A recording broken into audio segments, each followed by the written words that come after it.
Berita terbaru dari Donald Trump, calon presiden Amerika dari Partai Republik yang saat ini sedang menghadapi 4 tuduhan pidana. Dan yang menjadikan total sejak tahun 2023, Trump menghadapi 30 macam tuduhan pidana. Menjadikan Trump adalah presiden pertama Amerika yang didakwa kasus kriminal. Ada apa sebenarnya dengan Trump? Bahkan di tuntutan terakhir untuk membuat dirinya tidak ditahan, Trump harus mengeluarkan jaminan bernilai jutaan dolar. Mengapa Trump diserang terus? Di mana dalam jumpa pers sehubungan dengan tuntutan tersebut, Donald Trump menyatakan dirinya tidak bersalah dan semua ini adalah pembunuhan karakter atas fitnah dan hoax. Tuntutan ini dibuat oleh lawan politiknya sesungguhnya, hanya untuk bahan berita yang mencemarkan Trump.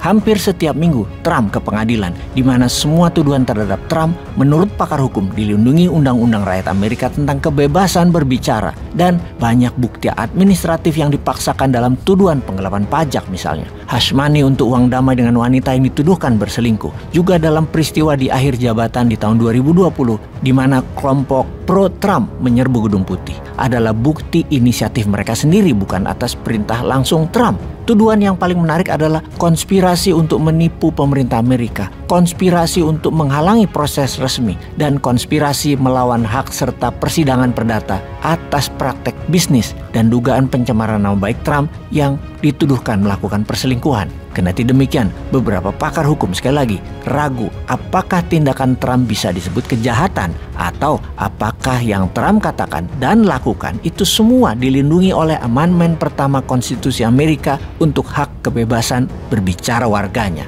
Trump untuk semua kasus itu dituntut senilai 355 miliar dolar atau hampir 5 triliun rupiah. Ditambah hutang dan bunga untuk kasus bisnisnya, total kebutuhan dana yang Trump butuhkan hampir 500 juta dolar atau hampir 7,5 triliun rupiah. Kebutuhan akan pembayaran beban hutang dan bunga tersebut jatuh tempo akhir bulan Maret ini. Bilioner Donald Trump yang kekayaan senilai 3 billion dolar atau hampir 50 triliun tersebut adalah nilai aset kekayaannya. Belum tentu dia sedang pegang uang tunai bahkan 1 triliun atau 10 triliun. Dan belum tentu juga hutangnya hanya 200 juta dolaran. Ditambah kebutuhan biaya akan tuntutan dan biaya kampanye. Donald Trump sedang tidak baik-baik saja. Mengapa semua itu bisa terjadi? Ini semua dilakukan oleh partai lawannya atau pejabat incumbent saat ini, Partai Demokrat, dengan kekuasaan Biden yang sedang menjalankan rekayasa politik dengan berusaha agar Trump tidak bisa manggung di tahun 2024 ini di kancah Pilpres Amerika. Kalau manggung, ya diusahakan tidak mulus. Kalau masuk juga jadi kandidat, diusahakan Trump kering gak punya duit dan sibuk menangkis kasus-kasusnya. Lalu apa yang Donald Trump lakukan berikutnya? Trump perlu sekutu, Trump perlu partner, dan kemarin di Florida, Trump bertemu dengan supporternya untuk pembiayaan kampanye 2024. Dan ada yang menarik, sahabat lamanya Trump, Elon Musk, hadir di sana.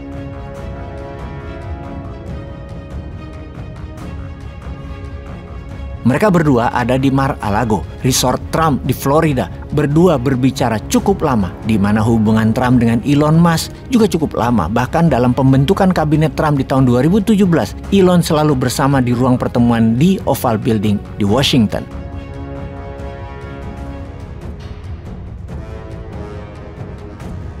Kita tidak tahu apa yang dibicarakan persisnya atas kedua orang tersebut. Namun semua orang tahu Trump pernah mengatakan bahwa the best investment bagi Elon Musk bukan di SpaceX, bukan di Tesla, tapi invest di Donald Trump sebagai Presiden of America. Trump jelas ingin Elon Musk membiayai kampanye Trump dan tentunya membiayai keperluan lainnya. Semacam Trump saja perlu oligar, dan oligar teknologi yang paling berpolitik karena memang pendukung Partai Republik adalah Elon Musk. Kalau Trump perlu oligar, masa di lain negara nggak ada oligar politik juga sih?